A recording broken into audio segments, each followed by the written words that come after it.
Liar. Everywhere. On netrootsradio.com.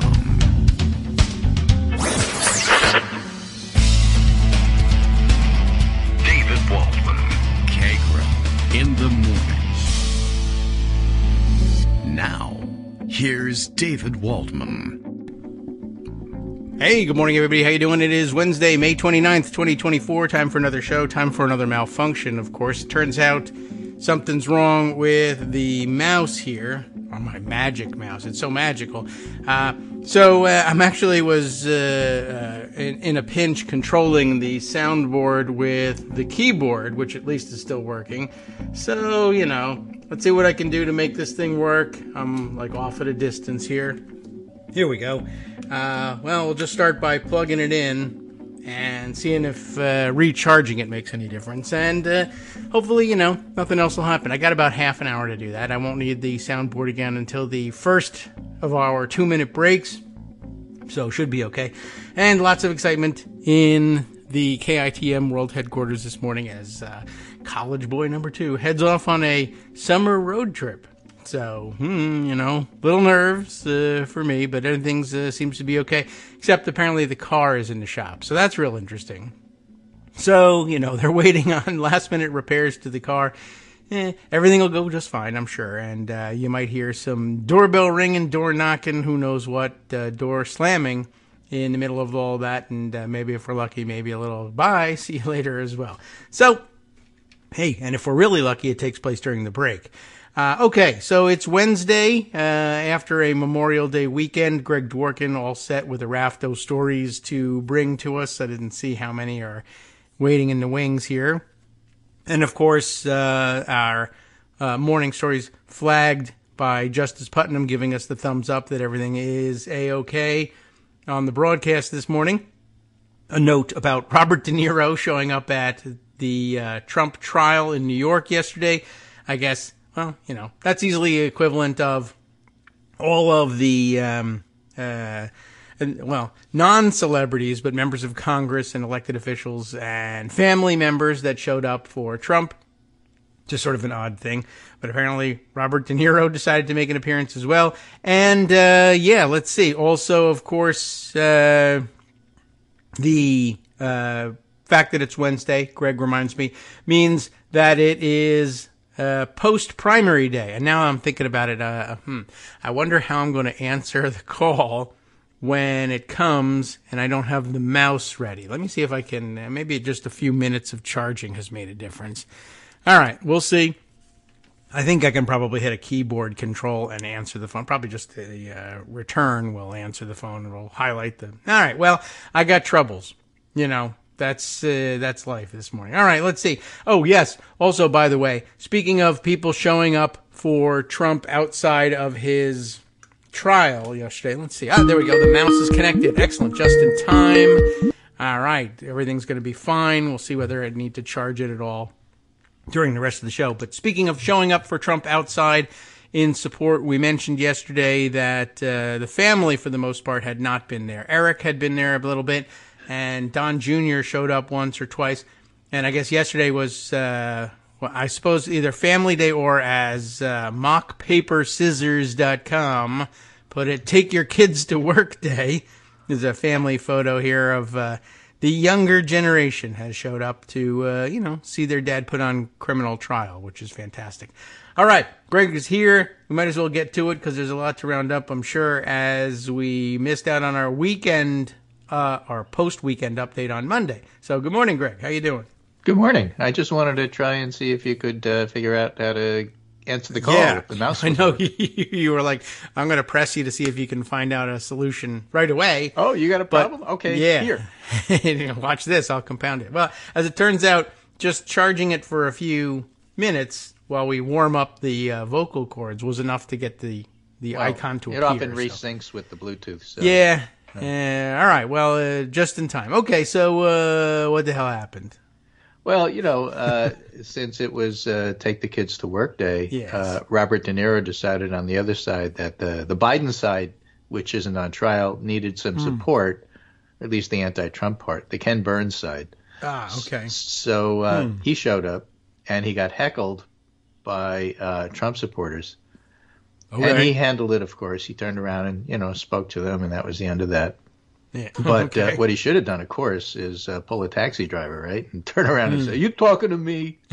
Are you effing talking to me?" That might have answered it. Yeah. That might have been what they were looking for, though. Do the line. No, that's exactly what they were looking for. Yeah, okay. That's why they came. They didn't come to see Trump. They can't get in. Well, you can't, right. No one can see the wizard. Come back tomorrow. Yeah, exactly right. All right. Anyway, so there's this trial going on. Before we get to that, I do have to mention primary day. Today's Wednesday. That means there might have been a primary somewhere. Okay. Let's see if we can check it out. Because we do that in this country on Tuesdays. Yeah. And, of course, the place that there were primaries of note was Texas. Oh. Texas is a mess. They say don't mess with Texas. But what they really mean is Texas is a mess. Yeah, don't add to the mess in Texas. Right. The mess that is Texas had primaries. And you may recall Ken Paxton was impeached but skated because he put so much pressure from the right wing, including death threats, on members of the Republican Senate that they decided that even though he's a crook and a scoundrel, he's our crook and our scoundrel, so we're going to keep him. Okay. But yeah, the House I do recall impeached that. him. Right. Just like in the big at the big place. kids table, right? The House impeaches and the Senate tries. Yes. And they tried, but they failed. Right. And the House that impeached him was led by a Republican dude named Dade Phelan. Okay. What's his feeling? All right. Yeah. And, feeling. they decided Yes. in Texas that he was too moderate. So they were going to attack him in the primary. Oh. And it was close. Oh, no. With all precincts reporting, Phelan was up 366 votes. Oh. How's he Which feeling? is interesting because this is a runoff. This was Texas runoff primary because if you don't get 50%, you got to go to a runoff. And in the first round, his challenger, David Covey, had beaten him. Uh-oh. But not gotten 50%. Sucker. So David Covey was running against Phelan, was a former county party chair, was endorsed by Trump, millions of dollars poured in the race. And the Texas House Speaker, who in Texas, when you say moderate, they mean like to the right of Glenn Youngkin. Oof, okay. I mean. But compared to the rest of them, going like with Paxton, Khan, moderate. Okay. He wins. And another Republican establishment guy, Tony Gonzalez. Oh. Tony Gonzalez is in Congress. He's an actual moderate. He's probably the only moderate in the Republican Party. Okay. Yeah, maybe. Let me give you an example. The person that he was running against was a guy named Brandon Herrera, apparently an influencer on YouTube. He's a pro-gun activist known as the AK guy. And he had support from Matt Gaetz and Bob Good. Oh, boy. And so there was a lot of money poured in by the establishment to try to preserve Gonzalez's seat, and he won by a couple of hundred votes.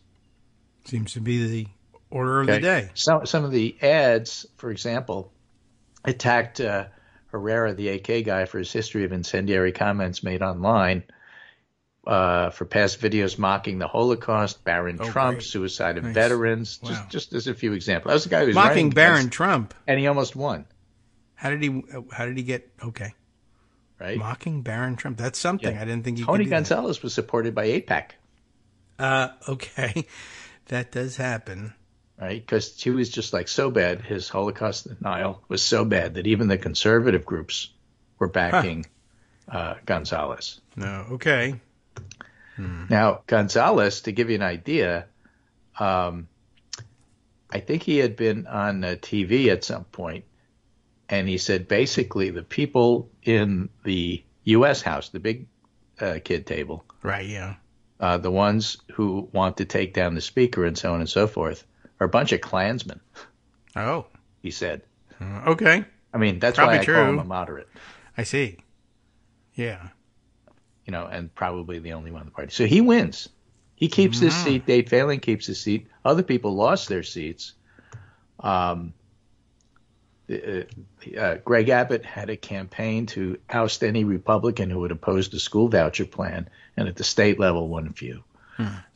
So the congressional establishment won, but the state house, not so much. So the right wing in Texas, we already know, is ascendant with Paxton and Dan Patrick and Greg Abbott. But they've, made things even worse for like real people, at the House level. So that's what happened in Texas, and it was of interest. Yes, sure. The eyes of non-Texas even were upon them. Yeah. That's how interesting it was. Clean up the mess in Texas really is not the saying. I think that's okay. George W. Bush made famous. If you can get it on a bumper sticker, we're in business. Sticking to politics just for a minute, sort of lightning round style. Okay, stick to politics. This is a piece from Politico. Biden to be nominated virtually before the convention in order to get on Ohio's ballot. Now, I don't know if you covered this. Yeah, a little bit yesterday. But Ohio was trying to keep Ohio. Biden off the ballot, and said, "Well, put him on the ballot if," and the deal was the timing. Yes, right. They had to, certify or nominate Biden before according to Ohio's arcane rules, before the Democratic National Convention in Chicago was actually going to take place. So Ohio figured they'd be really clever because, right-wing Republicans are so smart. So they were going to keep Biden off the ballot, but they'd fix it if you allow anti-abortion stuff to go forward. So they were going to put those together. They put a poison pill into the bill to fix the ballot issue. And the Democrats solved the problem by saying that, look, remember during the pandemic, we didn't have a full convention in the sense that, nominating speeches and such and so on. We did it virtually. And if you don't remember that whole setup, which you probably remember, is the one thing that came out of that, which is the individual state videos showing off their local culture, which was wonderful, led, of course, by Rhode Island. Yes, with they the won. calamari guy. Right. They definitely won that contest. So I guess remember nothing else. So they're going to do that again. Zoom call. Okay. And they're going to do it earlier than the convention to get on the ballot so that Ohio's bid to screw everybody who's not a right-wing Republican will fail. Okay. And at the same time, we get to see the calamari guy again. So, it's like a win-win. They really should invite him to, it was really chair good. The roll I call. love the way they did that. I think it was much better than the traditional. Yes. Oh, absolutely. Just visually, it was, you were actually going to sit there and possibly, if you have any interest whatsoever in the process, it was only enhanced by the fact that the scenery changed and, it's not just one guy the after old way another is on that the you would floor. That's do fun, this but 50,000 feet away not really camera fun. thing. Yeah. And you'd see a group of people standing around a sort of a look like a lamppost that was decorated with a rectangle, and it would have the state's name on it. But you couldn't see anybody. You couldn't see their faces. The only thing you could pick out is when it came to Hawaii, the guy would be wearing a lei. Other than that, you really couldn't tell one from the other. They did get better at getting cameras down there, and they know the order of the states is alphabetical. Well, as I recall, the last real convention, they did a pretty good job sticking the cameras in people's faces. It was okay, but they were mostly sweaty. Yeah, but this was so much better. And nervous people. Yeah. So, I love you're not going to have a plate of calamari sitting there during the entire thing until you get to Rhode Island, which starts with R. Yeah, everybody would finish it by the time. Exactly. It'd be an empty plate, with sort of a tomato sauce on it, and that would be it. They should just start with what Rhode was Island. The point, right? But this is just so much better. Yeah, I love that. They should start with Rhode Island, and they should say, we'll go back to alphabetical order if the rest of you states, step up. If you can out Rhode Island, you'll go first next time. All right. And so this article, which is about the Alitos and the flag, upside-down flag. Yes. And it's just a wonderful illustration of both the strengths and weaknesses of the New York Times. Okay. Pulitzer Prize-winning author Jodi Kantor, who's a Supreme Court reporter. So she can tell the marvelous sweeping epic of it. That Sam Alito and his wife are completely and totally lying about the upside-down flag incident. Okay. Because they claimed that the whole reason for the flag is that they had a fight with one of their neighbors. Yes, they say this. Okay. But the timing doesn't work at all because the Times reported this month Alito's household flag had been adopted as a symbol of the Stop the Steal campaign, and then there was a second flag at their beach house. Right, air freshener. Okay. Pine Sol. But Alito, of course, has this scrutiny because the question is how neutral can he really be? So to better understand the clash, the Times did what the Times did, interviewed the neighbors. Yes, right. And the justice told Fox News his wife hoisted the flag in response to this argument and vulgar insult. A text message and the police call corroborated by Fairfax County authorities indicate, however, the name-calling took place on February 15th, weeks after the inverted flag was taken down. That is problematic. So basically he lied about it. Yes, or I mean, there's no other way to. He lied didn't about recall it. what the entirety of the story. The thing that struck me about it was there was reporting from the Washington Post. The big story from yesterday, or really over the weekend, was that they explained how they had gotten the story at the time but decided not to run it. Yeah, and consensus editors was they decided it wasn't that important. Yeah, and lots of people taking him to task about that decision, and then several others. There were many points at which it would have become relevant, but they forgot. I don't know. Anyway, that reporting about the Post sending a reporter, Robert Barnes, their Supreme Court reporter, to the Alito's house on a tip about the flag. He went on January 20th. And there was this weird confrontation even then with Martha Ann Alito, at which point she offers up the same explanation, saying, ask them what they did, and pointing, indicating that the neighbors were at fault in all of this. So that was January 20th, which is an awfully weird thing to say if there hadn't been a previous confrontation, not just the one that was reported to the police on February 15th. So it seems like an ongoing situation. It's still a dumb answer. There's no sense in which putting up a distress flag is going to make any sense in the context of arguing with a neighbor. But claiming that it happened because of an incident that happened a month later.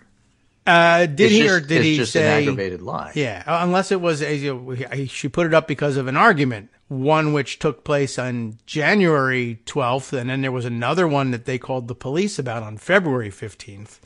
But it doesn't say that there wasn't an argument earlier in January. Just they gotta get these two stories together and figure this out. But the February 15th call was actually because a young couple placed it to the police because they said they were being harassed by the Alitos. Right. The Alitos, on the other hand, said on January 20th to Robert Barnes that they felt they had been harassed by this young couple at some point in January. So there's still a little conflict here. To the extent that the flag had one and only one reason to be put up, and it was in response to a February argument, that would obviously be a lie. But could it be in response to an ongoing argument that started in December? I guess it could be. But we're still stuck with the dumb idea that you put up a distress flag. Like, why would you? Well, first of all, the last thing Martha Ann Alito wants to do is indicate to her neighbors that she's distressed by this argument. That would just encourage them to bother her more. I think Todd Blanche should be a spokesperson for the Alitos and just explain in the closing arguments why this is all because Michael Cohen is a liar. That could be. Why not? He's practiced at that. He can do it. You call the Alitos a liar? Michael Cohen is a liar. I think they're lying about the explanation for the flag. That's just dumb. Okay, but they may also have only told half the story of their fight. Why did I say best and worst of the Times? So the Times tells the whole story, but the headline says the Alitos, the neighborhood clash, and the upside-down flag. That's the headline. All right. As if, this is nothing, and let's put it in the style section, And let's not pay too much attention to the implications of an upside-down flag being misinterpreted by the general public as Alito being biased, and the Alitos defending it by lying about how it all came to be, as if that had nothing to do with the public's view of whether or not he would be biased when it comes to January 6th cases. Yes. Okay, we've missed that part, but, that's the Times, like you said. Well, but people often just read the headline. So, yes. What do you get from the headline? The escalating conflict on a bucolic suburban street. There's a little bit more to the story than just that. And the story's in there. I mean, it's a wonderful piece by Jody Cantor. Well, let's read it. And it's a terrible headline. And there you have the Times in a nutshell. Yeah, I get your point. I see. Yeah, the headline, which is supposed to do the bulk of the work, abdicates the responsibility. But she's a Pulitzer Prize winner, so there's going to be some Pulitzer quality narrative in there. I don't think the Times ever won a Pulitzer for their headlines. No, probably not. They're too they're boring. All right. Well, that's maybe I'll read through that thing. Yeah, there's a weird complication in trying to figure out the exact timeline. And I suppose if they sat everybody down and worked it all out, you could make a timeline that makes some sense of all the different stories.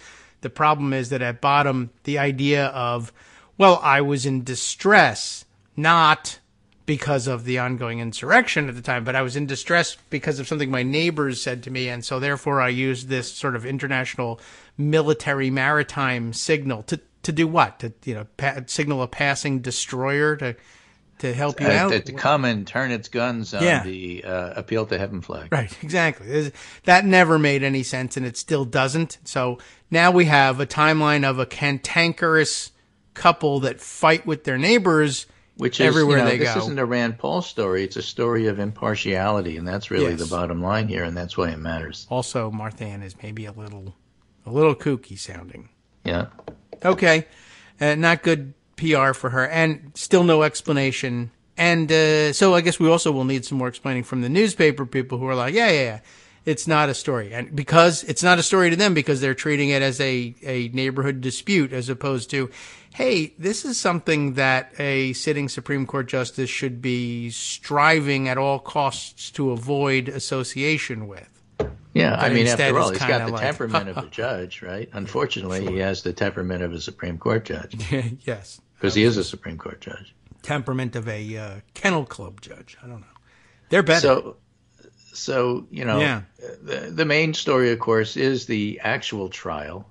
Interesting stuff happening there. Yesterday was closing arguments. They should close. Part of the problem, of course, is that it's not televised, so you only get the reports of the reporters.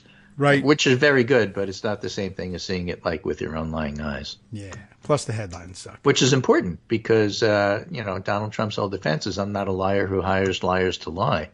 And the lying liars who I hired are lying, and therefore I'm innocent. Yeah.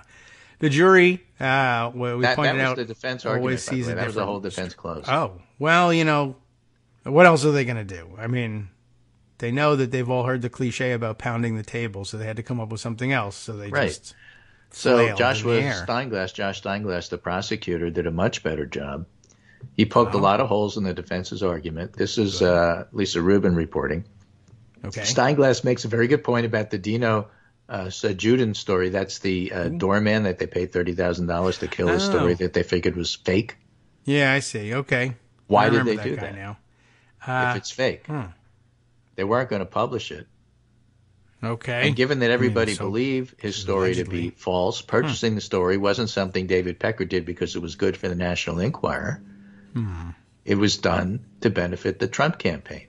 So the point that the prosecutor is making is we see very clearly here that David Pecker's other testimony about thinking about killing stories to benefit the Trump campaign is not only plausible, it was their MO. Here's an example of there's no way you could make a case that this was to protect Melania or any of this other nonsense. They were never going to run the story. It was all done for the campaign. Okay. And so that's one thing. Another point that Steinglass made is that the claims of the defense is that the $420,000 wasn't, running up a large bill in order to cover up the Stormy Daniels story because they didn't want it to get out because it would hurt the campaign. No, they say, no, these were all legal fees that was owed to Michael Cohen. Yes. But the defense also says that Michael Cohen was a thief because he stole money from the Trump campaign. How did he do it? From the Trump organization, rather. How did he do that? Well, there was a company that was hired to do fake polls for CNBC. Redfield or something like that. I forget the name of it exactly. And is that why Michael Cohen was supposed to pay him $50,000, and instead he more or less kept a portion of that money for himself. Says who? Says the defense. And so therefore Cohen was a crook. Now Cohen says it was just one of those examples where Trump didn't like the fact that CNBC never ran the poll that he paid for, so he wasn't going to pay the company. Because that's what he does. So I kept the money. Why not? Sure, I stole it from him, but who cares? So the prosecution's point is the defense is both claiming that Michael Cohen is a crook when it came to the $420,000, but at the same time, these were legitimate legal fees paid to him for legitimate work. And the prosecution said, you can't have both of those true at the same time. Sometimes they're just throwing stuff against the wall. They can't even decide what the defense story is about this $420,000. But I'll tell you what the story is. It's fraudulent. And here are all the receipts. And so it was really a very powerful argument. All right. Good job. I mean, I don't know why people don't understand that he's a crook/lawyer. That makes sense. Actually, probably people could get their heads around that one. But okay, that is interesting. I forgot about the fake polls aspect of it. Good reminder. And now I know why he was so confident in saying, says who? Hi, everybody. It's me, David Waldman. Yes, the same guy who interrupts you all the time. Interrupting you one more time just to tell you again, another reminder that your contributions are what keep this show on the air, and Patreon.com, Patreon.com, is still among the easiest ways to make the sustaining subscription donations that keep us afloat. Are you ready for the pep talk about how our Patreon campaign is still going strong and growing? Well, too bad. Yeah, the plain fact is we actually are headed in the wrong direction, and whereas we once had about 175 monthly patrons, we're now actually down below 150. Time to recruit some more. Not exactly the kind of news I wanted to share, but there it is. For those of you in a position to support the show, Patreon.com does make it easy to make those secure, recurring monthly contributions to do so. Patreon.com/KagroX gets you straight to our donation page. We've been through a lot together. The worst of the pandemic, we hope. The worst of the insurrection, we hope. So go ahead and treat yourself. You don't need an excuse. Give yourself the gift of a little something you enjoy in life. Support the show. And of course, if you happen to prefer using PayPal or even the Square Cash app, we're up and running on those options too. So thanks again, everyone, for all your support. We couldn't, or at least shouldn't, do it without you. Hope you'll be on board soon too. Thanks for all your support.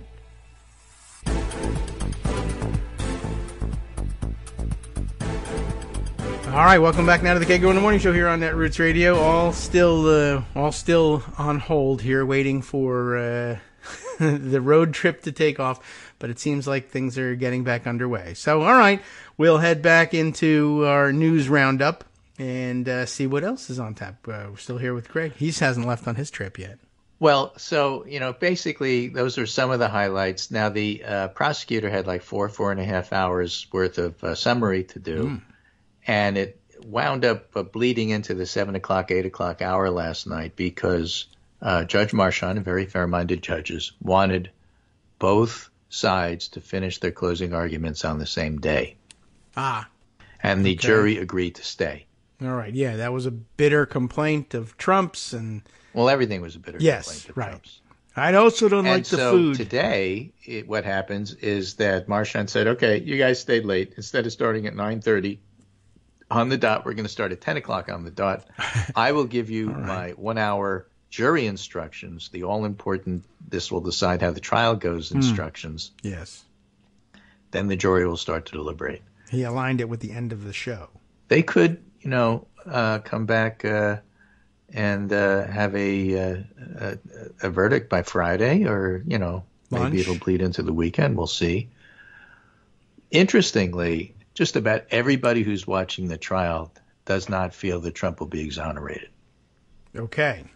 Question is, will there be a conviction, or will there be a hung jury because one juror smiled at Trump, and therefore the body language says maybe that somebody, in other words, nobody knows squat. Yeah, well, it's impossible. It's worse than reading polls. Yeah, because they're not supposed to even tell you what they're thinking. Yeah, and and Lawrence O'Brien, who was in the courtroom yesterday, said, I've gone to a lot of trials, and I've been studying the jury for the times that I've been here, and I haven't a clue as to what they're going to do. Sometimes you have a real good feel for it. I don't know. And that's to credit of the jury. That's what they're supposed to do. They're not supposed to give you any signal at all. Mm-hmm. So don't believe the Trump side that we got this one guy who we're staking our entire, something. The way that Trump is dealing with this on Truth Social basically sounds like he thinks he's going to lose, which, is likely because he's guilty, and the prosecution has done a very good job in proving its case. That's not the interesting thing, I don't think. Okay. It'll be interesting when the actual verdict comes back. Yes, I will be interested in that. And then the question is, well, what difference does it make? And depends on what the verdict is. Yes. Is a debate. Okay. Here's one, for example, from Forbes. Trump's hush money trial hasn't changed voters' minds, but it still cost them the election. It could still cost them the election, polls show. And basically, you can't poll on this. Half the public thinks he's innocent. Half the public thinks he's guilty. Half the public thinks he'll be found guilty. The other half doesn't think so, or is not that sure. Half the public doesn't know. The other half can't decide. You can't look at this. I can't look and say, well, this means anything, because after the verdict comes back, the people who think they know what the verdict is going to be a lot higher than the people who think they know what the verdict is right now. It won't be 100% because, there's always outliers. There's low information voters who get their news from social media, and they won't know. That's true. They might hear. It'd be very interesting to see what circulates on certain corners of social media. Do they just say, do they just lie? Not guilty. Woo!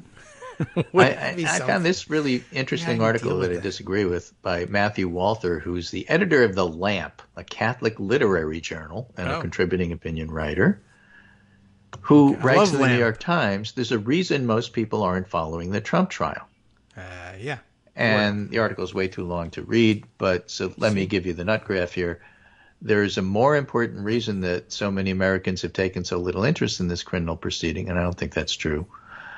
People recognize, at least implicitly, that the trial is in effect an attempt to settle an issue that courts are poorly suited to decide, namely whether Mr. Trump should again be elected president of the United States. That, as they say, is a question for another day, specifically November 5th. So he's making the point here that there are times when you use imperfect tools because that's all you have.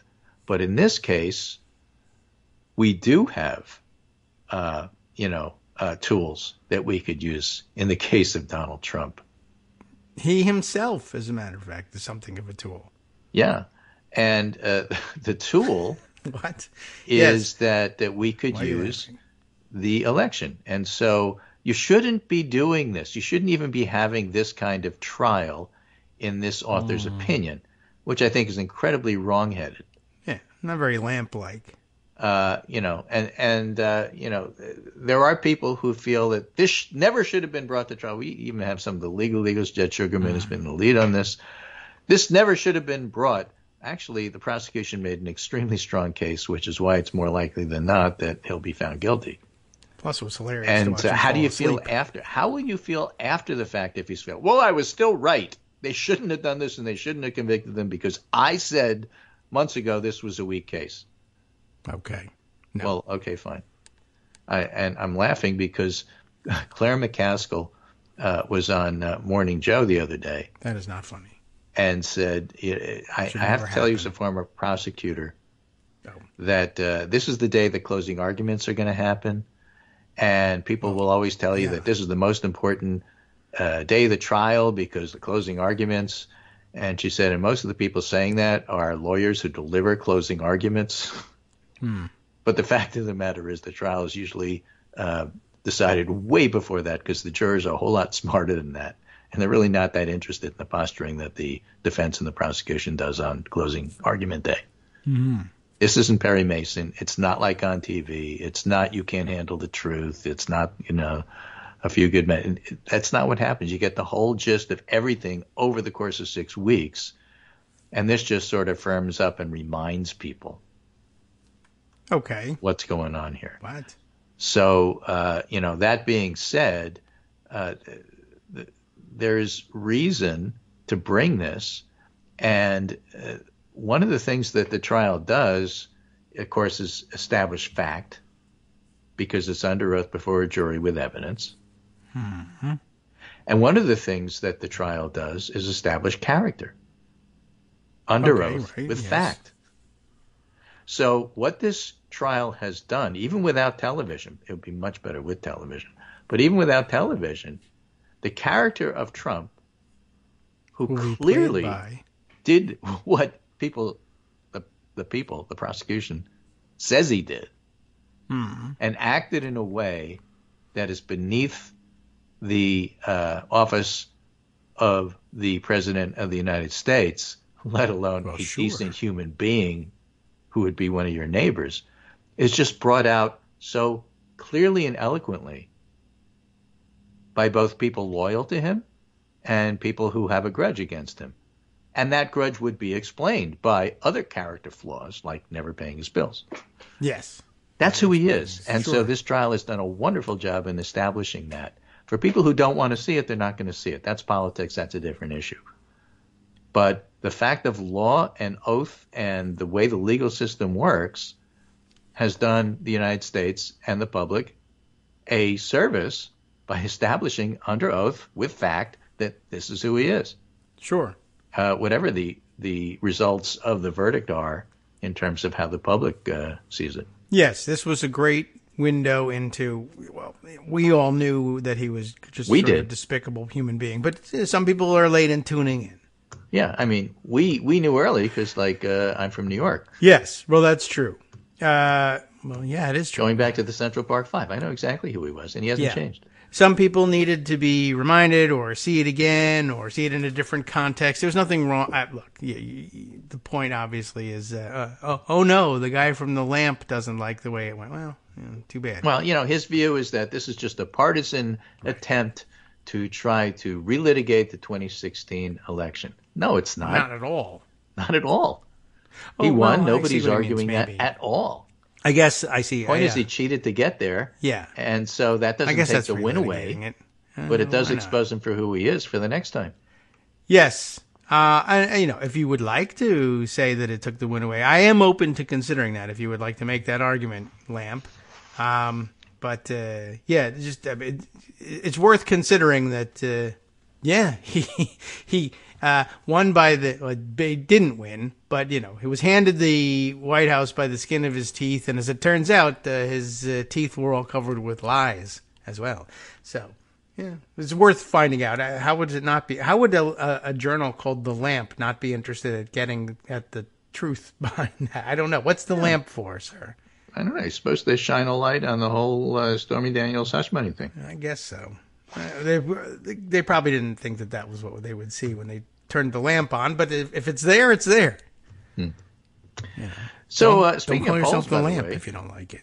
You can't really poll the effect of this. You can't because people don't really know how they're going to react to it until they hear the actual verdict. But there are polls over across the pond there because we have an election coming up July 4th. Oh, that was sneaky of them to pick July 4th. Yeah, Rishi Sunak called an election. Right. And it's called a snap election because it was faster than people thought. He has until November. It's a snap. Often elections are called by the party in power because they think they have a better chance of winning if they do it early. And there's often rallying around the flag of the Tory party, the Conservatives, for the very fact that the election was called. But the polls aren't necessarily showing that, except for one, and we'll get to that one. Yeah. By the way, yeah, that is interesting. You can call the elections early if you like it. There's where there's real point to our favorite no point to it election question in the United States. If the election were held today, what would you do? And I guess if you see something like that, you could say, you know what? This is great. We should hold the election today. Let's do it. Boom, snap it. I don't know if you can really do it that quickly. Probably not. But, Britain, they're very into timing. Right. July 4th. How interesting for the British. So the first opinion polls since Prime Minister Rishi Sunak called the UK general election last week show no clear change to the electoral picture. A poll by JL Partners, I'm going to talk to you a little bit about that one, found a slight narrowing in the lead held by Keir Starmer's opposition Labour Party over Sunak's Conservatives to 12 points from 15 earlier in the month. The pollster highlighted a shift among older voters and those considering the right-wing Reform UK party, with more backing the Tories after Sunak announced a series of policies aimed at shoring up their core vote, which the British press calls the grey vote, because basically Sunak is trying to get the over 65s to come back from the Reform Party of Nigel Farage, which was essentially the no Brexit party, the Brexit party, pro-Brexit, no euro whatsoever. Yeah. So the Reform Party is more right-wing than the Conservatives, and the Conservatives are more right-wing than the Lib Dems, and the Lib Dems are more right-wing than the Labour Party, and that's where things stand. So this particular pollster found that some of the older voters were responding a little bit to Sunak's plea. Okay. But a survey published by Survation, the survey company, saw Labour's lead at 23 points, up 4 percentage points compared to a week ago. The Conservatives have not received the bounce they were hoping for. A larger poll by Redfield and Wilton, sampling 12,000 voters, also gave Labour a lead of 23 points. That was up a percentage point up on the previous week. There's no narrowing since the election were called. So the poll suggests it's difficult to draw firm conclusions, though all three suggest Labour is still on course for power. Even the conservative JL Partners poll says Labour's going to win. The question is going to be by how much. I like Survation of the round table. Yeah, starvation. Since Sunak called the July 4th vote, he's announced eye-catching policies and introducing mandatory national service and cutting tax for pensioners. That's where he's trying to do the gray vote. Okay. The Tory strategy has been to win back voters from older people and reform voters in order to narrow the gap with Labour in the first 2 weeks. Any narrowing of the polls in the coming days would likely be seized upon by the party as a sign its approach is working, because conservatism can never fail. You can only fail conservatism. Okay. And if the polls don't move, then everybody's going to look and say, what the heck is he doing? I mean, he didn't have to do this now. He should have waited till November. Not that he would win in November, but, he screwed whatever he does, so. Yeah, I guess so. So why not? The Tories always make out well on July 4th. Right. So JL Partners actually published a piece in the conservative magazine The Spectator, which I like to read because it's like reading the Boston Globe when the Yankees beat the Red Sox in Boston. It's just fun. Better than the Lamp. Yesterday, the firm I work for, JL Partners, released a poll showing a 12-point lead for Labour. The gap is much narrower than other polling companies are predicting. What explains the difference? And could the election, in fact, be closer than many think? You don't have to wait that long to find out, because we'll find out on July 4th. But well, maybe July 5th. To understand this result, you also have to understand the more nuanced features of this election. Ooh. Nuance. I love that. Imagine that. I love that too. That caught my eye and said, oh, you're going to talk nuance? Let's read this. I've heard from countless activists on the doorstep from every party that voter apathy and indecision is a significant issue in this election. Does this sound familiar? Yes. For every staunch Labour supporter or dedicated conservative, there's a stubborn group of voters who simply haven't decided how they're going to vote.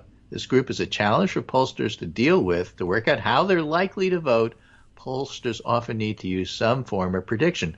So they put together a computer AI model to figure out how the don't-knows are going to do it.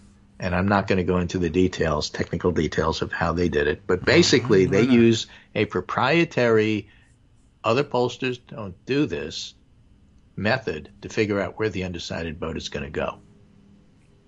Okay. So according to them, an estimated 25% of undecided moved to Reform, which is the most conservative party.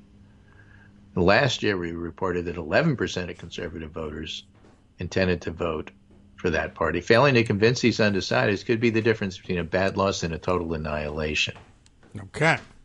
Go for total annihilation. Basically, what they think is that the undecided are going to break to the conservatives a little bit more than Labor. And the act of calling the election has shored up conservative support with some key demographics, especially the over 65s. In April, according to their poll, the Tories had only an 8-point lead with this group. Now it's 20. Mm-hmm. And given this, it's easy to understand why the conservatives are focusing on policies like national service, which older voters don't have to do. Yeah, well, they've done their time usually. And the tax breaks for pensioners, right? Which is aimed squarely at the, quote, gray vote, end quote. We've also found fewer Tories are saying they would now consider voting for Reform. So there's so many unknowns. And as well as tracking changes, we try to work out two of the most challenging unknowns, the undecideds and who will turn out, in a robust and mathematically consistent way. Our view is if you don't control for these numbers in your polls, you're missing an important part of the picture. The reason I wanted to highlight this is the difference, 10-point difference between this poll and other polls is the way they decide how the undecideds are going to break and who's going to turn out. Right. And that's true in our polls as well. And the idea, maybe they're completely wrong, or maybe they're right. But the fact that they're 10-point different than everybody else highlights how important it is to get the undecideds and who will turn out correct. Yes. Do we think that the polls in this country, especially state polls, do that? No. That's why the state polls are often so off. Like, for example, take a look at Nevada and try to figure out how the election is going to go based on polls. John Ralston will tell you it doesn't work that way. Nevada's really tough to poll. Why? Because you can't decide who the undecideds are going to vote for, and you can't decide who's going to turn out in advance. It's because they won't come out of their houses. It's very hot. Yeah, well, that's where culinary comes in, and that's why the Democrats have had an advantage. Now, that has been eroding for a number of reasons. It's lower income folks who are not happy with the economy, and Republicans are winning the registration wars in Nevada, so we don't know. But just an example of if you don't do it right, you can't know. And it's very different than, J.N. Seltzer, who polls Iowa, generally gets it right because she has a pretty good handle on how the undecideds are going to go and who's going to turn out. Other people don't. It's very difficult to apply that nationally because their national polls aren't as solid in terms of gold standard as the Iowa poll that she does. Yeah, well, your music man, you got to know the territory. True. That's basically it. And people in Iowa will come out of their house. They specialize in coming out of their houses. Even in cold weather. Yeah, cold weather, hot weather. They got to either work the farm or go to the caucuses. Whereas in Nevada, you stay in the air conditioning and do as little outside of your house as possible, I guess. And that leads me to my next story that I want to cover. Okay. And this is Eric Levitz writing in Vox, which I think is a very interesting piece, too. One explanation for the 2024 election's biggest mystery, a theory for why Biden is struggling with young and non-white voters. All right. Okay. What's the theory? If the Trump coalition's formidable size is unsurprising, the same can't be said of its demographic composition. In many polls, Biden's level of support among white voters and senior citizens is comparable to 2020, but he's lost an extraordinary amount of standing with young and non-white voters. Now, the latest New York Times poll, the battleground state, shows Trump leading Biden by 3 points among young voters. Last week, a Fox News poll of voters nationwide found Biden tied with Trump among those under 30. Polling of non-white voters paints a similarly counterintuitive picture. Biden's precise level of non-white support varies, but virtually every survey finds his support is much lower today than it was 4 years ago, and especially doing badly with non-white Americans who don't reliably cast ballots in elections. So high turnout may actually favor Republicans this year. Do we think it's going to be a high turnout election? Not necessarily. If November's results match these findings, that's a big if, then 2024 will witness a historically rapid shift in the demographics of the Republican and Democratic coalitions, which is odd, considering the two parties are running the same candidate as they did 4 years ago. Yes, that would be odd. Right? Ordinarily. So there's some explanations. Biden's a weak candidate, or polls underestimate Democrats. There's a whole bunch of other things that might be going on. But why would older white voters be largely untroubled by Biden's age or economic record, even as those things alienate more Democratic voting blocs? It's plausible Biden's support for Israel's obliteration of Gaza would be especially outrageous to younger non-white Americans. But the young and non-white voters who've been turning on Biden overwhelmingly identify as moderate or conservative and are presently supporting Trump or RFK. Further, a recent poll of 2,000 voters under 30 from the Harvard Institute of Politics found that only 2% considered the war in Gaza their top priority. So it seems doubtful that Biden's complicity in Gaza's devastation fully explains his problem with these traditionally Democratic constituencies. So Eric Levitz, has been toying with a different theory of the president's woes. Voters with low levels of trust in society and the political system are shifting rightward. Donald Trump redefined the GOP in the eyes of many, associating the party with a paranoid vision of American life and a populist contempt for the nation's political system. And basically, to make a long story short, younger voters will step back and look at people like Dick Durbin and say, this guy's never going to be for change. He still wants to do pink slips. He wants to keep the filibuster. There's nothing about him that's in the least bit appealing. You know, the Supreme Court needs to be revamped. What's Durbin doing about it? I don't trust politicians. I don't trust politics. I don't trust centrists. I don't trust any of them. We need to blow the whole thing up. Let's vote for somebody else. That's basically the story he's painting here. Yeah, it's not a good story. Don't believe it. It's not a good story, but it's plausible. Yes, people may believe Trump's defense at his trial. There's no doubt about that. Yeah, I guess so. I mean, well, this happens fairly frequently, and it's something that typically voters that don't have a great deal of experience with finding out how resilient the system really is in working against their interests, unfortunately, don't really realize. And blowing the whole thing up is not as easy as casting a protest vote. Right. But, okay. It's a real thing. People do think it. Right. So, there's the soccer moms and the security dads and the double haters. This is supposed to be the double hater election. Oh, yes, right. But maybe in the end it's the screw 'em all election. That sounds like double hater. I think they're probably friends. Screw 'em all, double cousins. Hater, triple hater. First cousins. Shouldn't marry. Yeah. Was that for someone trying to do that? Let's not have that. Okay. Well, not far off, and nihilists / blow it all up / at least double hating.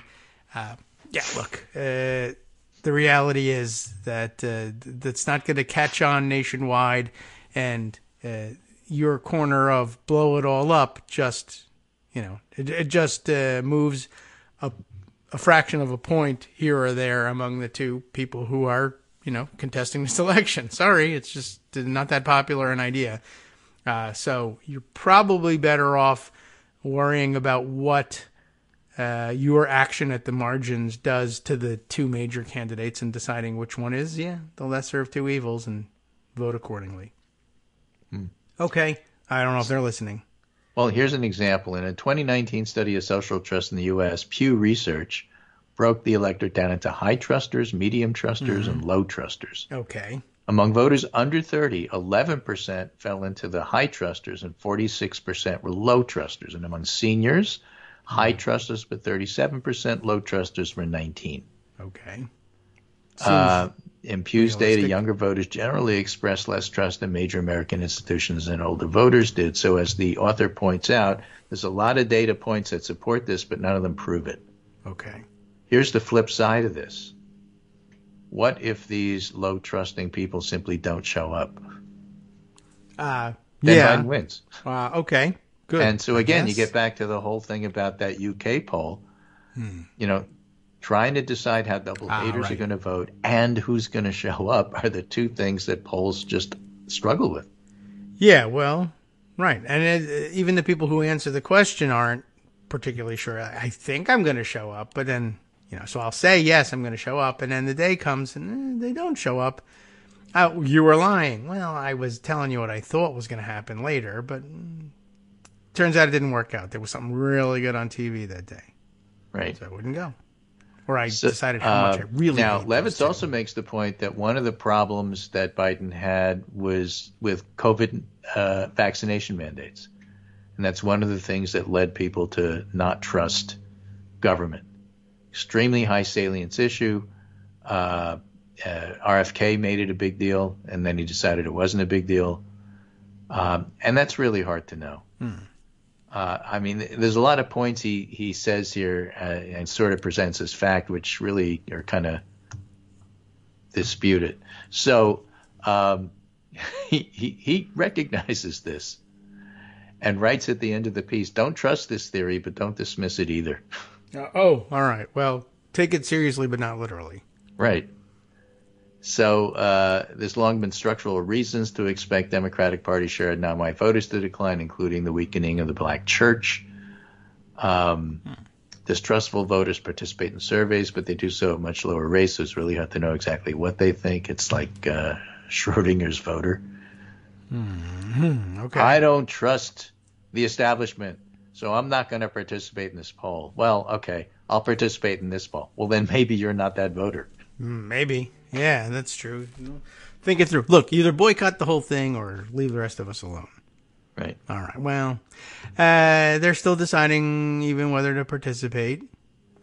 I guess, there's very little chance of being able to predict that accurately. But I understand. People are feeling alienated. But, I mean, it's also like, well, especially when it's the young voters. Like, I know this is a thing for you and it's real and you feel it, but you are young and you might not know that everyone who ever came before you also felt this when they were your age. Don't trust anybody over 30. Remember right. That? Yeah, right. Somebody under 30 once said that. I remember that when I was under 30. Yeah, and it was the people who were under 30 who said it, and now, of course, they're over 30. But they were then replaced by people under 30 who said the same thing. And I know this is hard for you to believe, but you're not the first. That's our line. Okay, how about some more tomorrow then? What do you think? Okay, let's do it.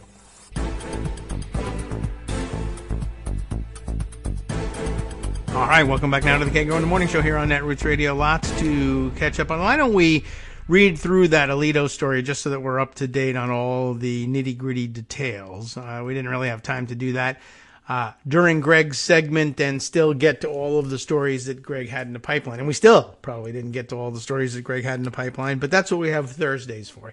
I've added an extra day to the week, called it Thursday. I know you all wanted to jump immediately to Friday, but it was a short week as it was.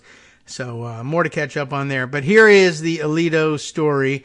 And I mean, again, as an issue of proof of whether or not the Alitos were absolutely, positively, in fact, lying, I think there's more facts to be developed. But it does help underscore, one, the weakness of the excuse in the first place, and secondly, help establish that Martha Ann Alito is, I don't know whether this was always the case, but at this point is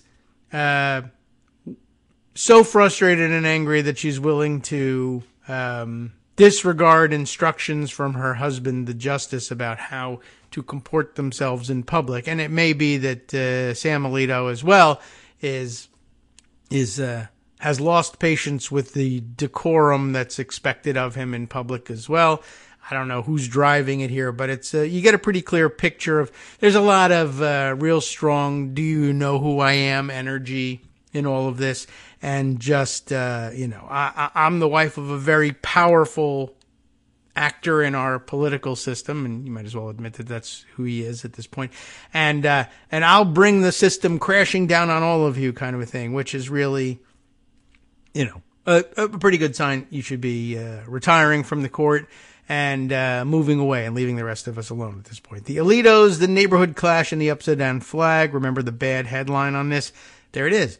The subheader. Is the subhead as bad as the headline? Inside the escalating conflict on a bucolic suburban street that Justice Alito said prompted a Stop the Steal symbol at his home.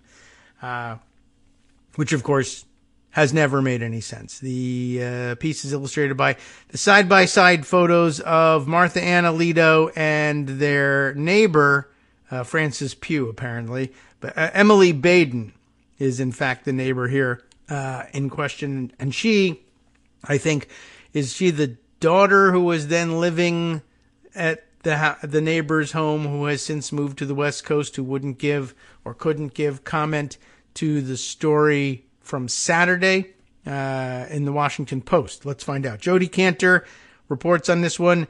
The police in Fairfax County, Virginia, received an unusual phone call on February 15th, 2021, the day after Valentine's Day,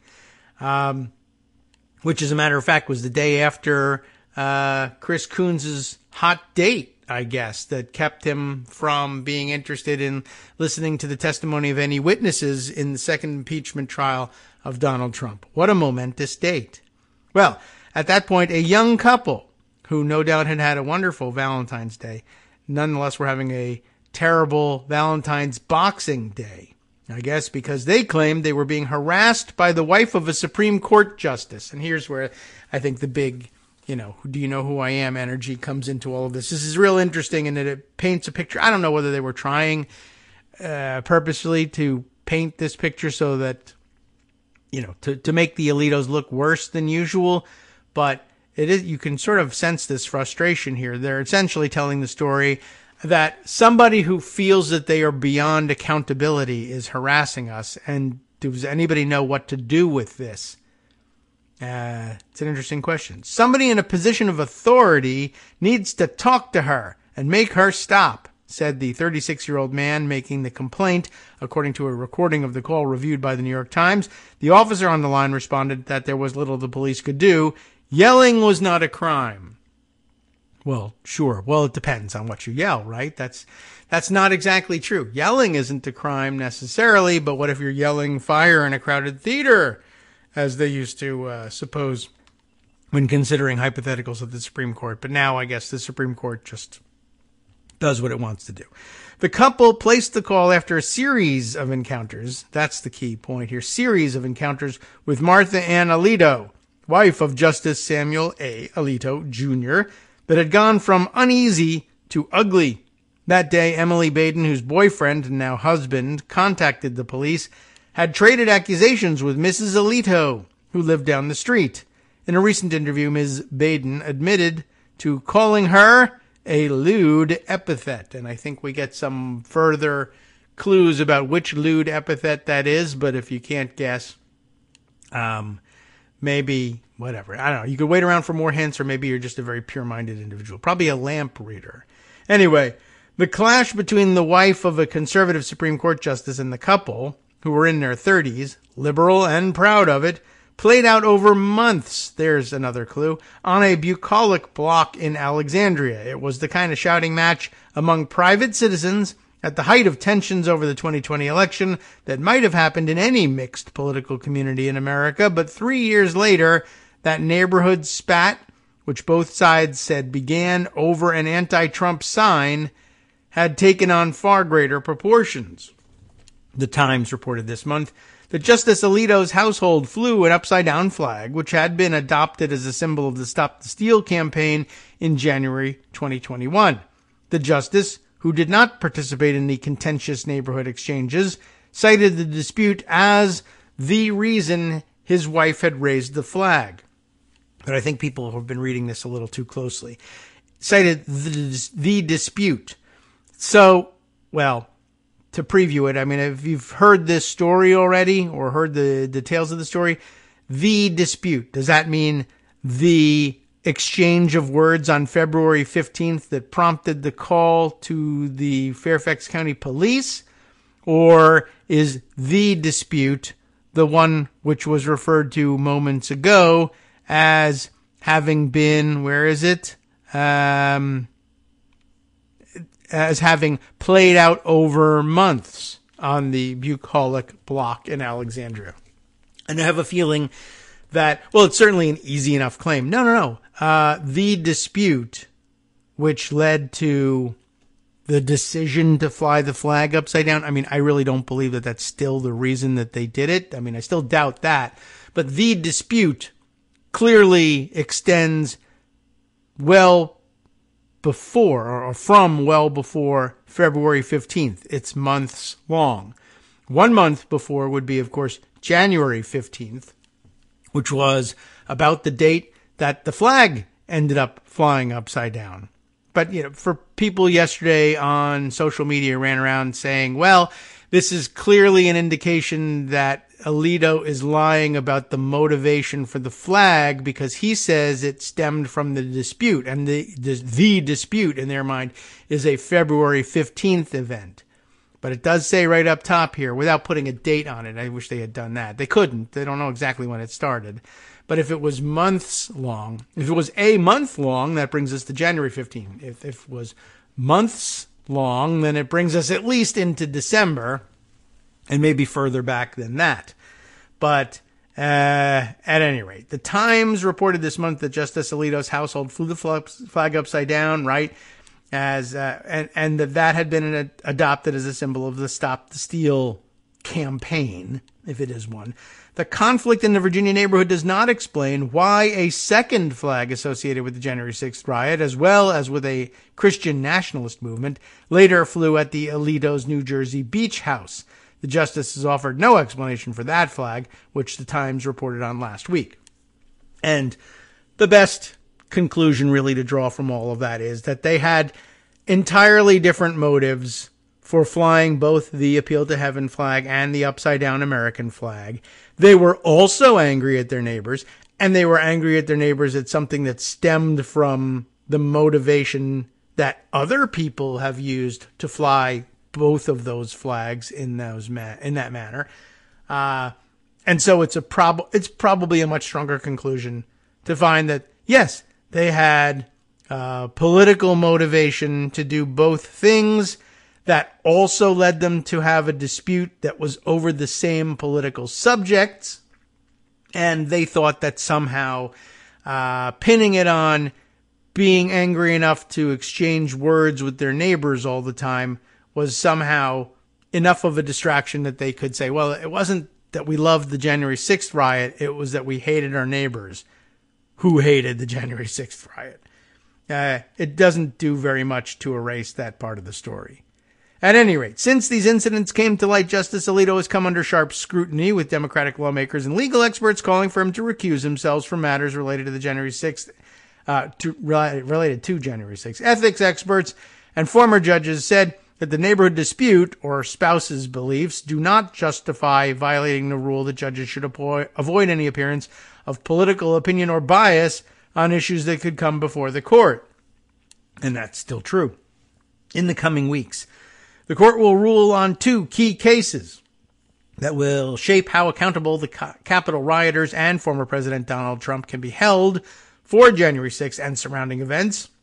The decisions are expected to influence Trump's chances, at regaining the White House this fall.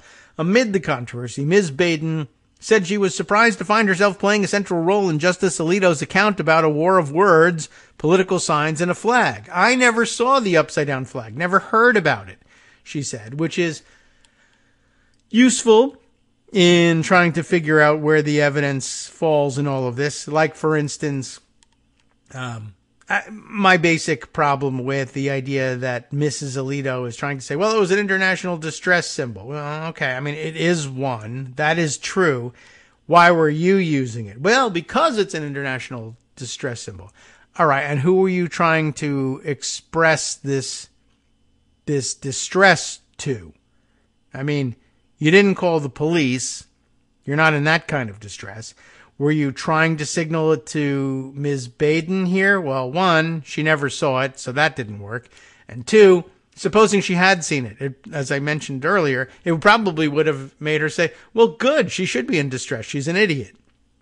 And I can't stand her, and I'm happy to be bothering her.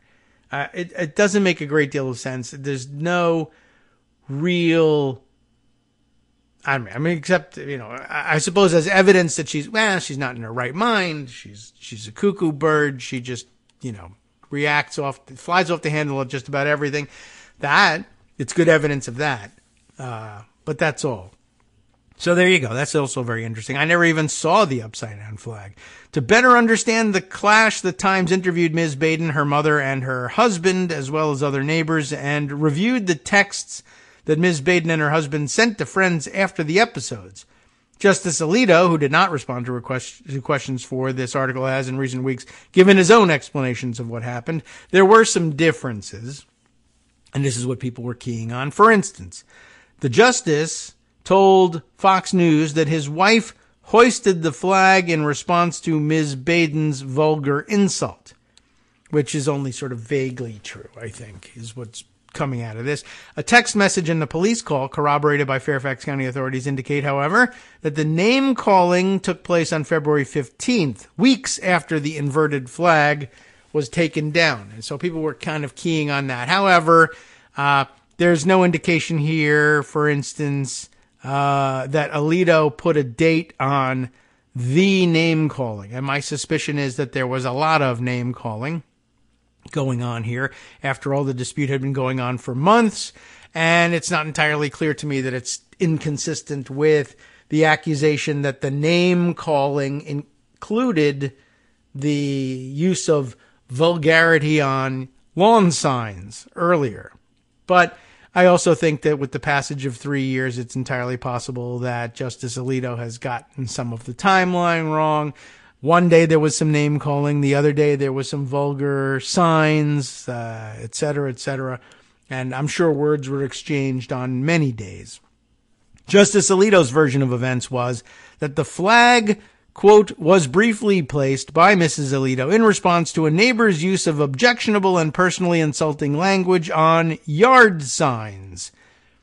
He said that in a statement to the Times. Mrs. Alito, age 70, who has never sought a public role, has not spoken out about the controversy, except in yelling to Robert Barnes when he showed up on January 20th, 2021. Anyway, so Alito says it was in response to yard signs.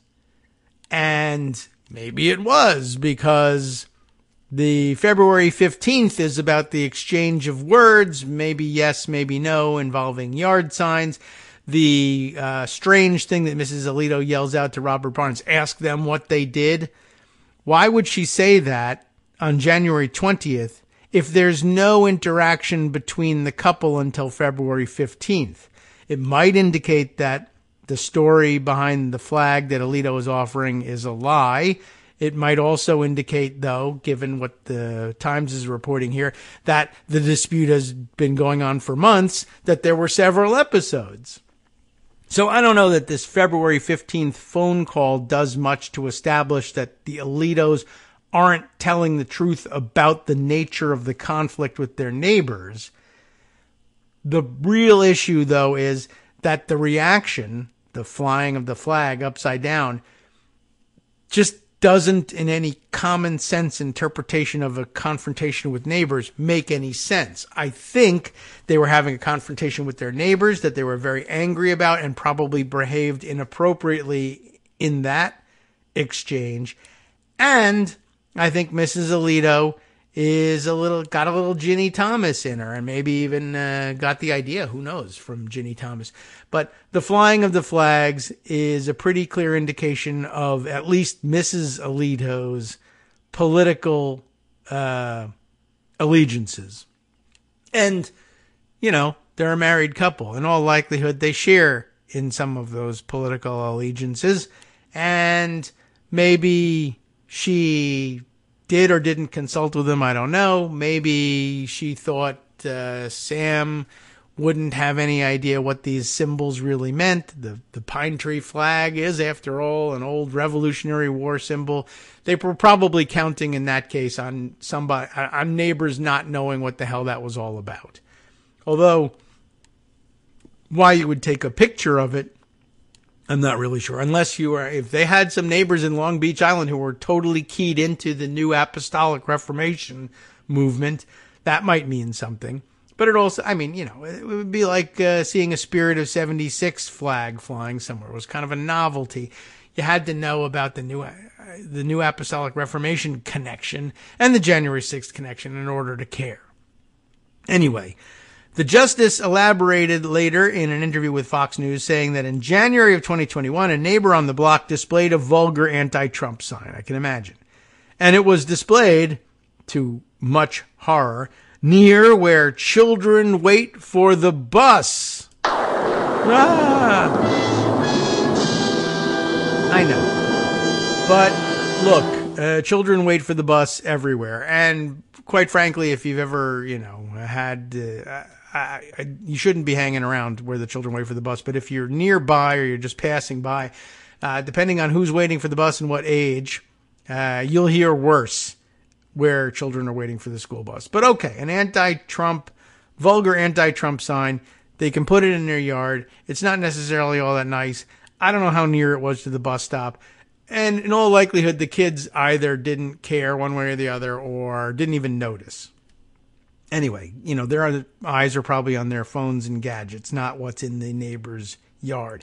Mrs. Alito complained to the neighbor. Things escalated, and the neighbor put up a sign personally addressing Mrs. Alito and blaming her for the January 6th attacks, tweeted the Fox News reporter who interviewed the justice. And I think, if I recall correctly from the Washington Post version of the story that we read yesterday, it may have been the "you are complicit" or something of that nature that isn't vulgar per se, but does personally address Mrs. Alito and blame her for January 6th attacks, perhaps, I guess, although really it was probably aimed at Mr. Alito, Justice Alito, but maybe Mrs. Alito as well, and it all is supposed to be conflated in all our minds. Well, there was a vulgar sign that said something about Trump, and then there was a sign directly addressing Mrs. Alito. Was that vulgar? It doesn't say that here, but you're meant to imply that and think very poorly of the neighbors. While the Alitos were on a neighborhood walk, there were words between Mrs. Alito and a male at the home with the sign, the network reported. Okay, so far, so good. I mean, nothing wrong with that. The justice said the man used vulgar language, including the C word, which will net us other dramatic music, I guess. And it's not nice. And I can't really imagine doing that to any elderly woman, whether it's an Alito or not. But the Alitos could drive you to distraction. After that exchange, Mrs. Alito was distraught and hung the flag upside down, the Fox reporter relayed. And that could certainly be the case. It's just a dumb reaction, hanging the flag upside down because someone called you a name. Like, that's not a thing. If they're attacking you, if you feel like you're stuck in your home and under siege, and if you leave, you'll be shot by a sniper, and you can somehow manage to get to the flagpole in safety, fine. But that's also why we have telephones, and you could say, call 911. It's not a thing. Individual homeowners do not signal their distress to anyone with a flag. That's not the way it works. But in the Baden family's version, the justice's wife initiated the conflict. Aside from putting up a sign, we did not begin or instigate any of these confrontations, Ms. Baden said later, and that's not inconsistent with the Alito's version either. The Alito's version says they were on a neighborhood walk. They saw the sign. There were words between Mrs. Alito and a male at the home with the sign. Doesn't say who started the words. The Baden version of it says the justice's wife initiated the conflict, though, and it says, aside from putting up the sign, we didn't begin. She doesn't, I guess, this man doesn't regard putting up the anti-Trump sign as beginning a conflict. It was just him expressing his First Amendment rights, which, of course, the justice is supposed to know and respect to some degree, but apparently he didn't. So, this is just two sides of the same story, I think, regarding their actions as innocent and pure. Well, I was just expressing my First Amendment rights and my opinions about Trump. Well, she was just responding to your sign. well, if she's responding to the sign, then she started the conflict, because what I did doesn't start a conflict. Well, yes, it does. By putting up an F Trump sign, you're asking for some kind of exchange with somebody. You want to insult somebody, even if it's just Trump, and he'll never see the sign. I understand that. You have the right to do that. She's got the right to yell at you, I guess. Except, she's supposed to keep her mouth shut because she's the wife of a Supreme Court justice. Okay, but that's a little unfair. Anyway, it's just a question of one guy says, I didn't start it. All I did was, start it by putting up the sign. Oh, well, but I should have the right to do that. Yeah, you should. And she didn't start it. All she did was tell you that she thinks your sign was horrible, which she shouldn't do, but she did do. Do you both have the right to do that? Yes. Will you both see it as the other one starting it? Yeah, probably. Are you both right about that? Maybe yes, maybe no. In no important ways, you didn't do anything wrong. In no important way did you do something wrong or illegal, I guess I should say. But it's funny that you think you didn't start it. You probably didn't think you were starting what got started, but, if the status quo is no signs, no words, the first one to put the words out there, you could, under some circumstances, be considered the one who started it. It wasn't a bad thing. It wasn't the thing that you didn't have the right to start, but, you're going to point fingers at everybody. Let's, I guess if you could say, well, all right, this all started with the sign. It's okay, but it started with the sign. No, it didn't. I have the right to have a sign. You had the right, but did it start here? Yeah, it did. During the gloomy COVID summer of 2020, Ms. Baden, then a 35-year-old actor and restaurant server in New York, moved back to her mother's home in Alexandria, Virginia, eventually staying for a year. Her then boyfriend, who also grew up in the area, returned as well. The couple adopted a pandemic puppy, took walks around the neighborhood, there was little else to do, and provided company for Emily's retired mother. Okay, so I guess, all right, that's what's happening here. That's how they come to live together in mom's house. She moves back home. Ms. Baden's husband would speak only on the condition of anonymity because his employer requires staff members to keep their political views private, which I guess then he too probably should have thought twice about putting up probably an F Trump or whatever the hell vulgar sign it was on the lawn, but didn't because he figured he had the right to do it, and he did have the right to do it. It just, his employer has the right to do something else about it as well.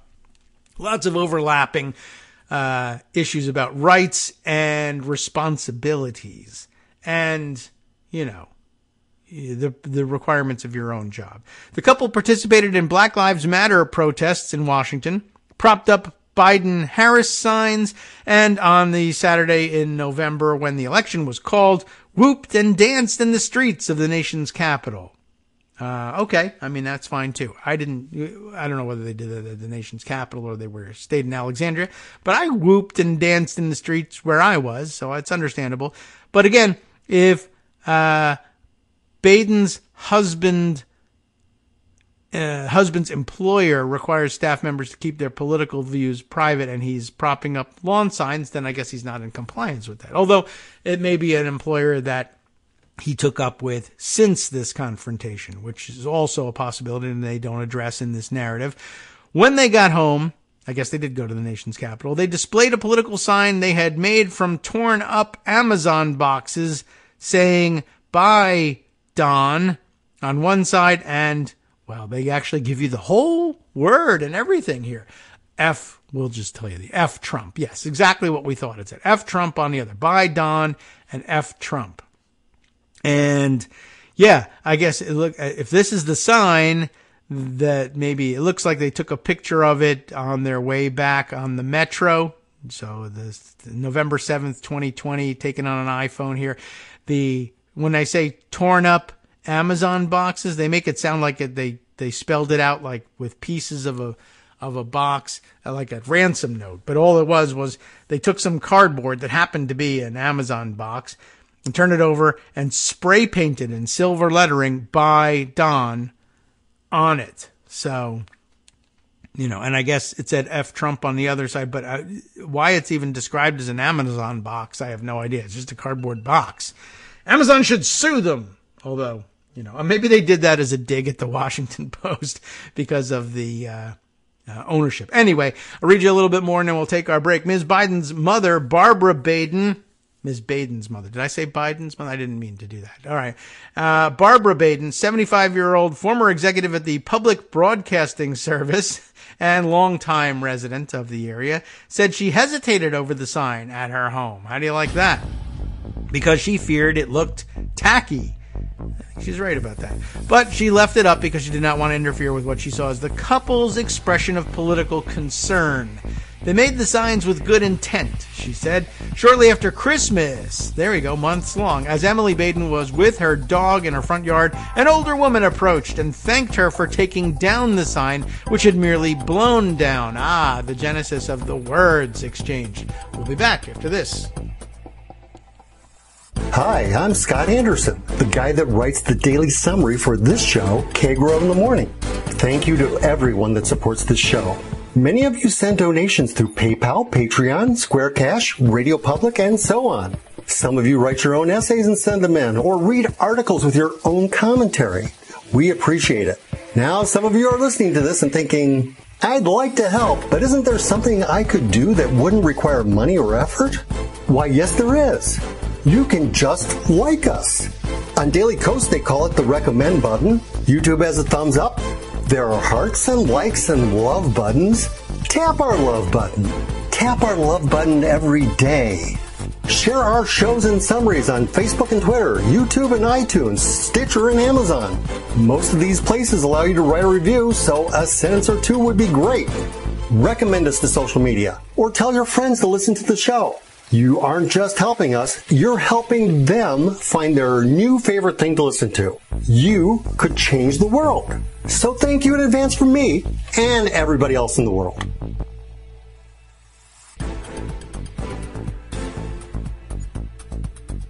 All right, welcome back now to the Kagro in the Morning Show here on Netroots Radio. We got one more segment to make it all the way through the latest in the Alito story and parsing it as narrowly as possible so that we can treat it like a true crime forensic procedural, which is very hot in the podcast world, as I understand it. Although, actually, it was probably pretty hot like 2 or 3 years ago, and now is, I don't know, passé, maybe. If not, then great. We're in the sweet spot of podcasting.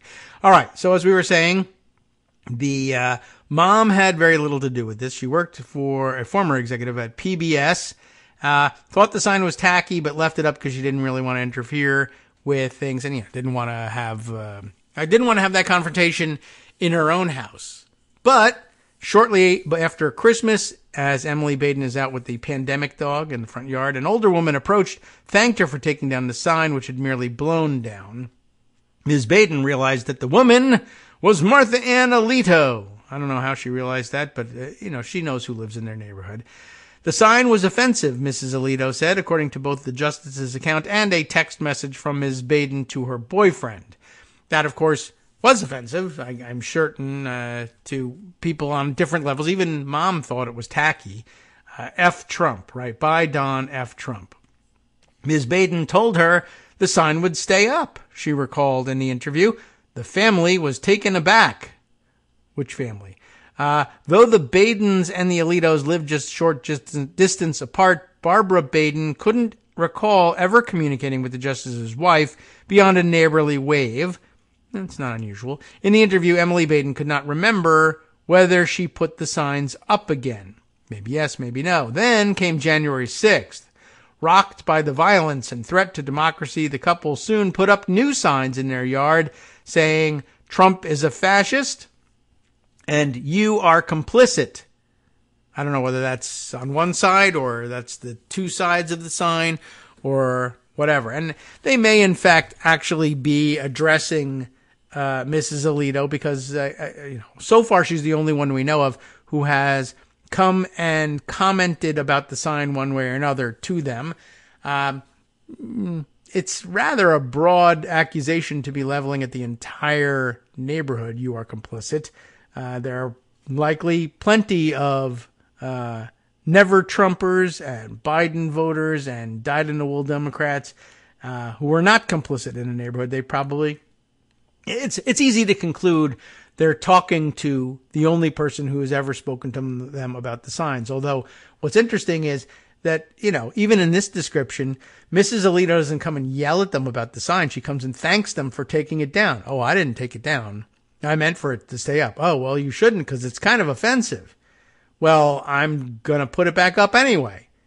All right. I mean, that doesn't actually sound like Mrs. Alito blew her stack at this stage of the game.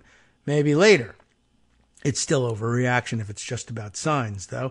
Emily Baden said in interviews that the second sign was not directed at the Alitos, which is what you would say if you were trying to stay out of trouble, but at Republicans generally, especially those who weren't condemning the Capitol attack.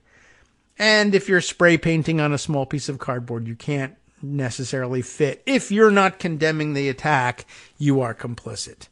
But it could also just as easily be, I'm speaking to the annoying people who came and lectured us about signs. Soon afterward, her mother took them down out of safety concerns. Look what these people can do, she said in an interview, recalling her fears at the time about the mob that had stormed the Capitol. I do not want to mark my house. They're in Alexandria, which is a pretty blue-ish area, but of course, there were Capitol rioters. Well, Capitol rioters live everywhere, for one thing, and lots of them were staying in the neighborhood at the time. So I could see, some cause for our concern and all of that. It's not clear whether Mrs. Alito saw those signs, but the day after the Capitol riot, as the couple parked in front of their home, she pulled up in her car, they said. She lingered there, glaring for a long moment, recalled the couple, who texted their friends about the encounter. All right. That's a possibility. On January 17th, the upside-down flag hung at the Alito household, according to a photograph obtained by the Times. Neighbors say it was up for a few days. That does make some sense. If the flag was intended as a message for the Badens, whose home does not have a direct view of the Alito residence, they missed it, they said. That's likely too. And it's unlikely that it was necessarily, it's a dumb idea if it's a direct message to the Badens. But, okay. The inauguration of President Biden, held just 3 days later, was attended by 6 Supreme Court justices. Alito and 2 others skipped it out of concerns about COVID, interestingly enough. A court spokeswoman said at the time, that day Ms. Baden and her then boyfriend decided to drive past the Alito home. There was a part of me that's like, let's see what's going on, Ms. Baden said. All right, so active interest. Mrs. Alito happened to be standing outside. According to interviews with Ms. Baden and her husband, as well as messages they sent to friends at the time, Mrs. Alito ran toward their car and yelled something they did not understand. The couple continued driving, they said, and as they passed the Alito home again to exit the cul-de-sac, Mrs. Alito appeared to spit toward the vehicle. And I guess that's interesting. It is a cul-de-sac. And so there's very little reason to drive past the Alito home, especially if they live at the other end of the cul-de-sac, right? So if you are driving past, there's a reason for it. And if you're spotted, Alito will know what that reason is. Now, she shouldn't be spitting at your car, but she's clearly losing her mind at this point, as did many people involved in or supportive of the January 6th riot. So that comports with our understanding of things. The couple, still shaken by the Capitol riot, as most of us were, said the encounter left them feeling uneasy and outmatched by the wife of someone so powerful. The same day, a Washington Post reporter who had heard about the inverted flag arrived to ask about it. Mrs. Alito looked upset, yelled that the flag was a signal of distress, then shouted about a dispute with neighbors, according to an article published on Saturday. We read that article. The conflict then seemed to quiet down, but on February 15th, the couple were pulling in trash bins when the Alitos, who seemed to be on a stroll, appeared. That will happen. Mrs. Alito addressed the pair by name, using an expletive, and called them fascists, the couple told the Times and said in texts at the time. Justice Alito remained silent, they added. The Alitos began to walk away. That was when Emily Baden snapped, she said. She does not remember her precise words, but recalls something like this. How dare you behave this way? You've been harassing us over signs. You represent the highest court in the land. Shame on you. This is all true. Mrs. Baden said that she, not her partner, as Justice Alito recalled, used the lewd expression. I will fully cop to that, she said. A neighbor standing in the street, who asked not to be identified because of the friction on the block, said he heard her say the word too. So Justice Alito appears to have gotten that one wrong, but the word was used. He just didn't recall correctly who had used it. That's not such a big deal.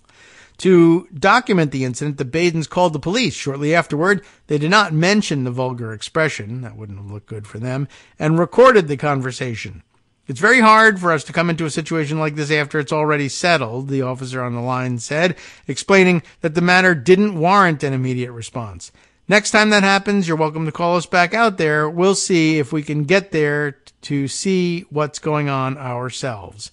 Let's see. Then the embedded photo here is Ms. Baden and her husband protested outside Justice Alito's home after the court issued the opinion he had written overturning Roe v. Wade. Emily Baden provides the, again, hand spray painted signs, one that says abort SCOTUS, and Alito was at January 6th. It's what it says.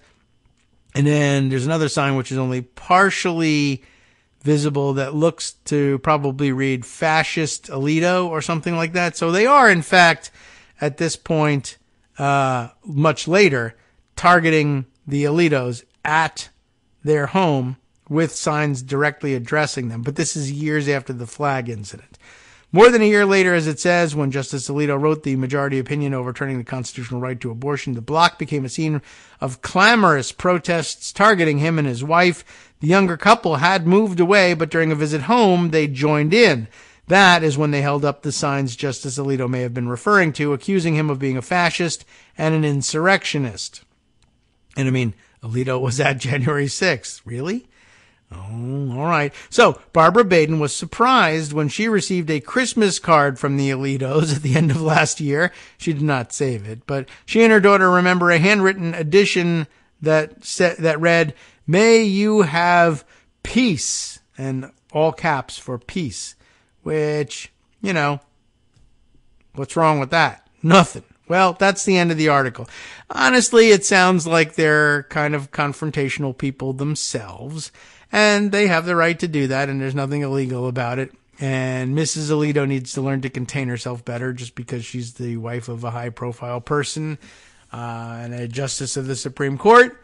And Sam Alito has some work to do in getting his story straight, but it doesn't indicate to me that the fact that it is only February 15th when the Badens called the police means that the stupid connection, which never made any sense, couldn't still have been the stupid idea she had in mind about why she was flying the flag upside down.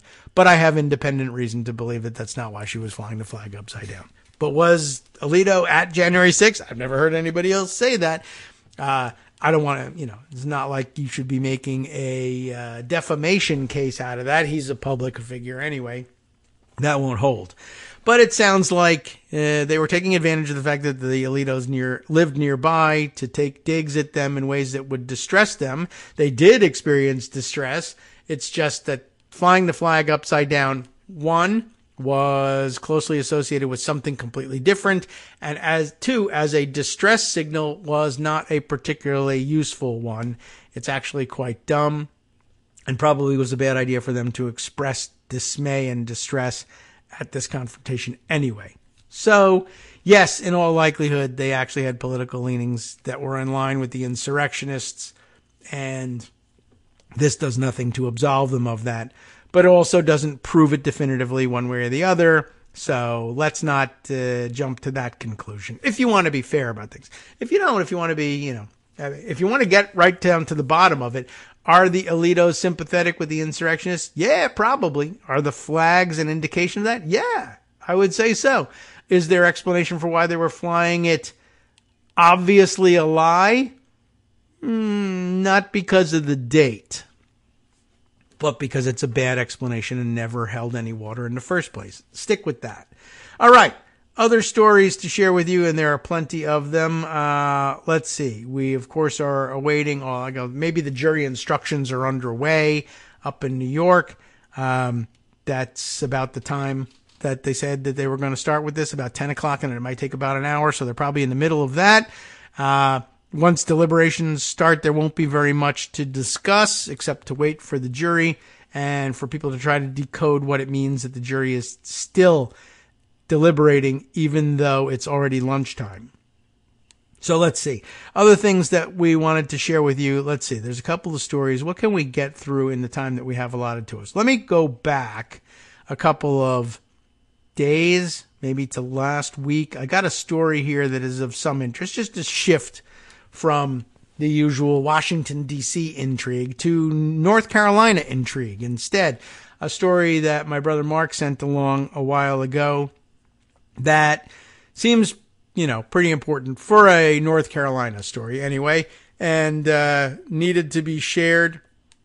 But, let's get to it. The AP reporting on the GOP's candidate for North Carolina's gubernatorial election.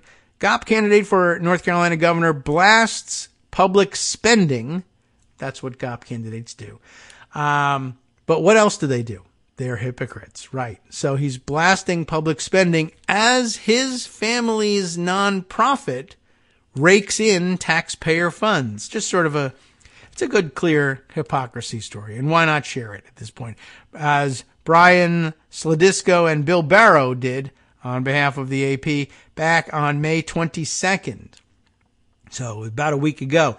In his bid to become North Carolina's first black governor, Republican Mark Robinson assails government safety net spending as, this is what Republicans do, as, quote, a plantation of welfare and victimhood, unquote, that has mired generations of black people in, quote, dependency and poverty.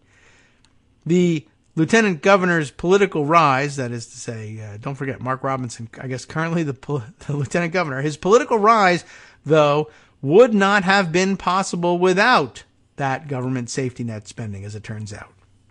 Over the past decade, Robinson's household has relied on income not from safety net payments, but income from Balanced Nutrition Incorporated, which is a nonprofit founded by his wife, Yolanda Hill, that administered a free lunch program for North Carolina children. I mean, it's a nice thing to do, and I'm glad everybody was doing it, but it is interesting that at the same time he would rail against the public spending that made it possible.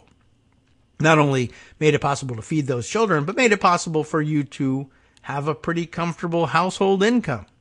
How interesting is that? That you didn't have to be fed by that program, but you kept money from it nonetheless.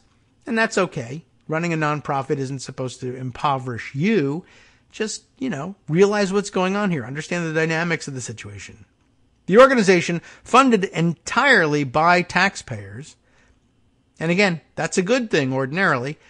This organization has collected roughly $7 million in government funding since 2017, while paying out at least $830,000 in salaries to Hill, Robinson himself even, and other members of their family, tax filings and state documents show. The income offered the Robinsons a degree of stability after decades of struggle that included multiple bankruptcies, home foreclosures, and misdemeanor charges, later dropped, for writing bad checks. In Robinson's telling, the financial turnaround provided by the organization also allowed for his ascent into the North Carolina government. Yolanda's nonprofit was providing a salary for her that was enough to support us, Robinson wrote in his 2022 memoir, noting its growth gave him the freedom to quit his furniture manufacturing job in 2018 and begin a career in populist conservative politics.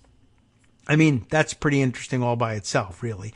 Is that the end of the article? I think so, although there's an awful lot of space down beneath that's blank that makes me think that there's part of the story missing. I also feel like we haven't heard quite enough about this story, but it appears to be the end of the text, and maybe it's all just garbage underneath after that. Anyway, just thought I would pass that on to you. Something happening in North Carolina. Not that any of you were on your way out to vote for Mark Robinson for governor, or likely were speaking to anybody who might do such a thing, but there it is. I thought it was an interesting and important story. Now, something that is a little more current and has to do with legal proceedings against Trump, except we're moving down to Florida for the documents case in front of Judge Eileen Cannon, whose activity has yielded this story under the headline in the New York Times of Emerging Portrait of Judge in Trump Documents Case. Prepared, prickly, and slow. That is, I guess, slow moving. Not that she's like mentally slow, although that might be what they're hinting at too. Judge Eileen Cannon's handling of court hearings offers insights into how the case accusing Donald Trump of illegally retaining classified material has become bogged down in unresolved issues. And I've seen lots of people commenting on this along the lines of, there are some really serious errors being made based on total misunderstanding of basic law and procedure here. And it's going to be embarrassing in the end for Eileen Cannon. We've known this for a long time. Alan Feuer is writing this piece for the Times. A few months ago, a top prosecutor on former President Trump's classified documents case stood up in court and told Judge Eileen Cannon that he was concerned about the pace of the proceeding, gingerly expressing his desire to keep the matter moving along. He's not trying to get himself in trouble here. Now we're having a similar issue with this New York Times case as we were having with the AP story, in that it looks like it's not loading all the way. There we go. I wonder if reloading the AP case or the AP story will reveal that there was much more with it, because now we're getting the pinwheel on the North Carolina story, but not the multicolored pinwheel of death, but the monochromatic one. Something is clearly screwing things up on the laptop here, and maybe we ought to try and open them up on the other screen just to see if we can get these things working. Let's see. We'll open up the New York Times piece, but we could probably also, I wonder if I can, without screwing up this computer too, open up the Associated Press article. You know what? Maybe I can open that up on the phone, since that was originally texted to me, and we'll see. Oh boy. So just my luck. Of course, this computer forgets that I am a subscriber and makes it difficult to display the story. All right, hang on just a second. We'll see if we can make this all work. But first, I want to go back and check on whether or not there was much more on that AP story, or whether really we got to the bottom of that one. Yeah.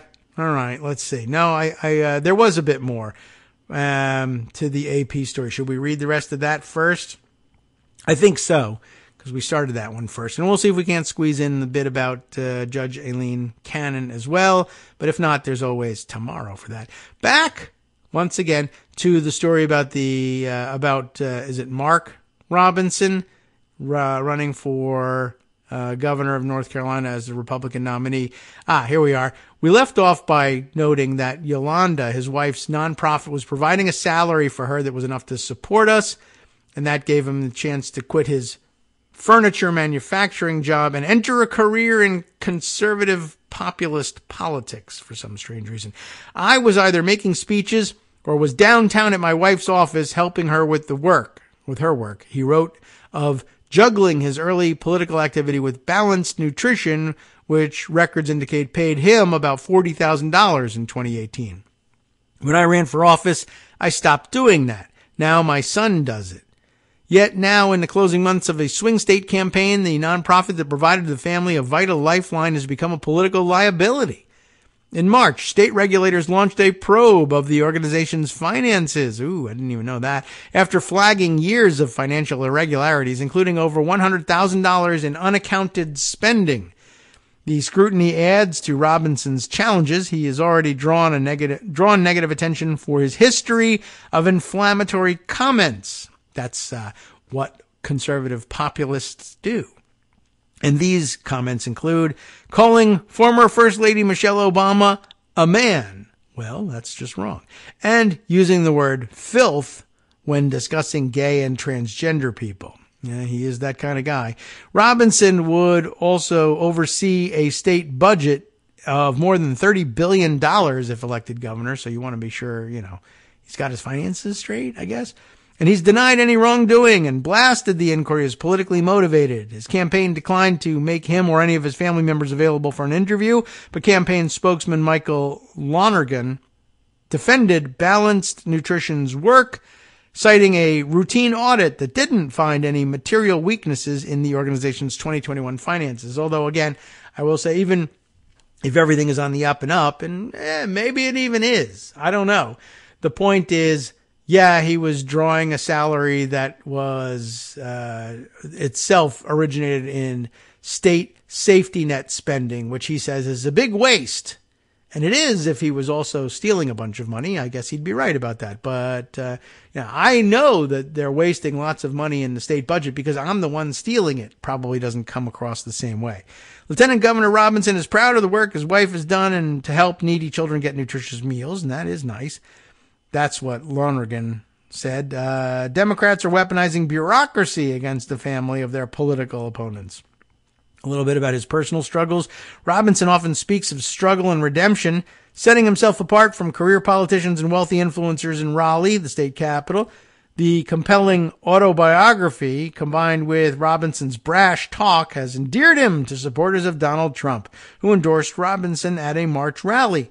The presumptive Republican presidential nominee, Trump, often refers to Robinson as Martin Luther King on steroids, which is, a little dopey. I grew up poor, Robinson says frequently, detailing his childhood as the son of an alcoholic father who died when he was in elementary school. That is to say, the father died when Robinson was in elementary school. Because if the father died when he was in elementary school, in all likelihood, he's either not his father or spent way too long in elementary school.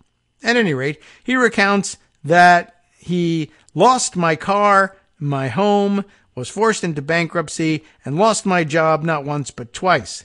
Like you, I don't need a politician to tell me what to be worried about, he says, noting the gnawing feeling of money woes. Indeed, from the 1990s until recent years, Robinson and Hill endured extended financial struggles, very common, but one that's more complicated than what he usually tells voters. The couple declared bankruptcy 3 times from 1988 to 2003. That's a lot of times for that short amount of time. And failed to file federal income taxes for 5 years until compelled to do so during bankruptcy proceedings. They've left behind a trail of aggrieved creditors, including the Girl Scouts. Court documents show.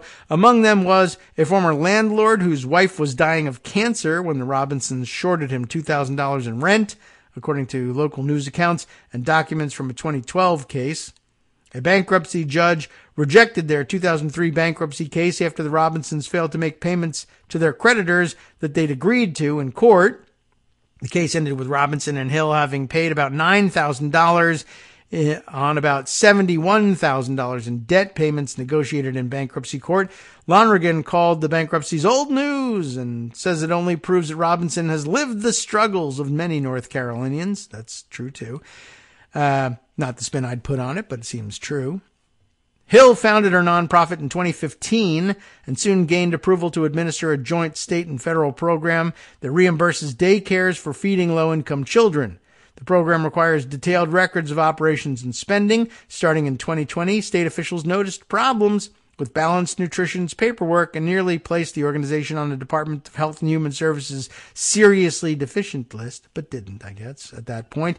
A major issue, according to government emails obtained by the Associated Press, was a lack of documentation, missing menus, timesheets, prior approval for some expenses, confirmations of income eligibility for children receiving aid, etc. The other issue, flagged in those emails $134,729.23 in spending from last year that was not explained in documents Hill submitted to the state as part of annually required paperwork. As state regulators ramped up security, Hill moved in April to shutter her nonprofit while suggesting that state officials were pursuing some type of vendetta, be it personal or political, according to her email correspondence. Now, what the Republican government of North Carolina was doing, conducting a vendetta against their Republican a rising star and later lieutenant governor, I have no idea. Or maybe he was even lieutenant governor by that point. I'm not really clear on the timeline, but we'd have to check that. But documented clearly, though, is a series of raises that Hill gave herself with the blessing of a balanced nutrition board that included her family members. So, they were kind of in favor of that raise. Though the organization had an inauspicious start, by 2022, its budget topped $1.7 million tax filing show.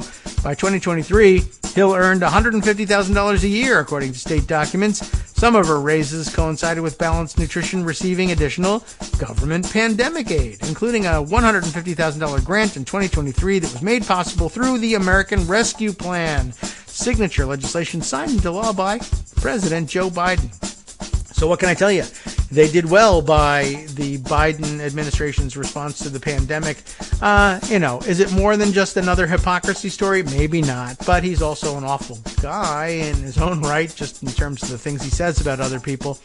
And as it turns out, a hypocrite to boot. We'll see whether there's more to it. I'll filter through it. And then maybe tomorrow we can turn back to the subject of Eileen Cannon. And maybe if there's any news from the New York City trial, we can add that to the roundup. Time now, though, to hand things over to Justice Putnam for the West Coast Cookbook and Speakeasy. And let's see what he's got on tap next. Of course, he turned some attention to Cannon, too. So you won't have to wait until tomorrow to hear about what's going on in Judge Cannon's courtroom. Justice will catch you up. You have been listening to Kagro in the Morning with David Waldman. Any international news? Why, sure. Let's see. Europe's cybersecurity chief says disruptive digital attacks by Russia, I can hardly believe it, have doubled recently in the run-up to the EU elections. Not a surprise, part of the plot, as it turns out. We'll be back tomorrow to update you on whatever new news breaks between now and then.